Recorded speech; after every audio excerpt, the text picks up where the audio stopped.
Officials confirm fentanyl is suspected to be the cause of a mass overdose event at a Waikiki hotel. First responders administered Narcan to 5 middle-aged people found in a room at the Outrigger Reef Waikiki Beach Resort on Sunday. 2 men have died. Another man and 2 women found at the scene remain hospitalized in serious or critical condition.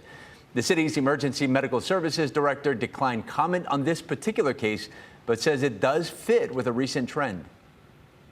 Paramedics get there and have at times found more than one victim in cardiac arrest. We've had at least 3 or 4 of those types of situations that I know about, where we've had 2 or more people in cardiac arrest at the same scene. These are happening at homes, they're happening in businesses, they're happening at hotels. We've been going to the game rooms for these types of overdoses. This incident goes to show how prevalent fentanyl is in our community.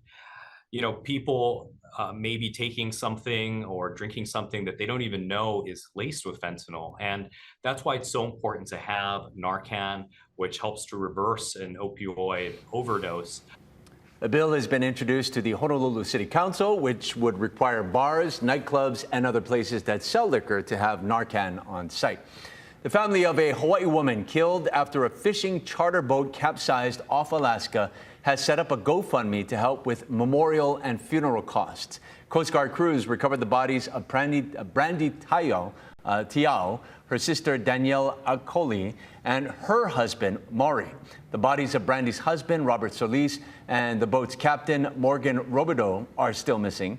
The boat, meanwhile, has been salvaged. For a link to the fundraiser, head to hawaiinewsnow.com. Tightness testing is underway at the tanks at Red Hill. The process ensures that there are no leaks. The military has to do this as part of the state's requirements. One thing that officials want to point out is that the tanks will not be pressurized during the testing. We're told the work will last until July 21st.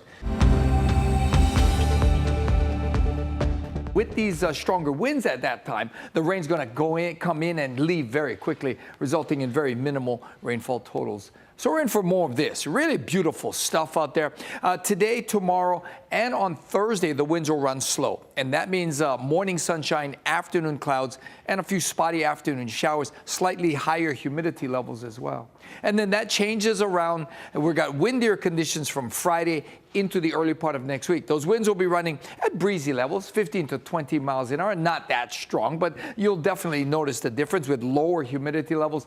And again, there's going to be a few more windward and Mauka showers in the early morning and overnight hours. We're still not talking about a lot of rain. So look at that, my friends. That's a long stretch of the best weather on the planet. This See It Now digital news brief is sponsored by Long's Drugs, bringing our heart to every moment of your health.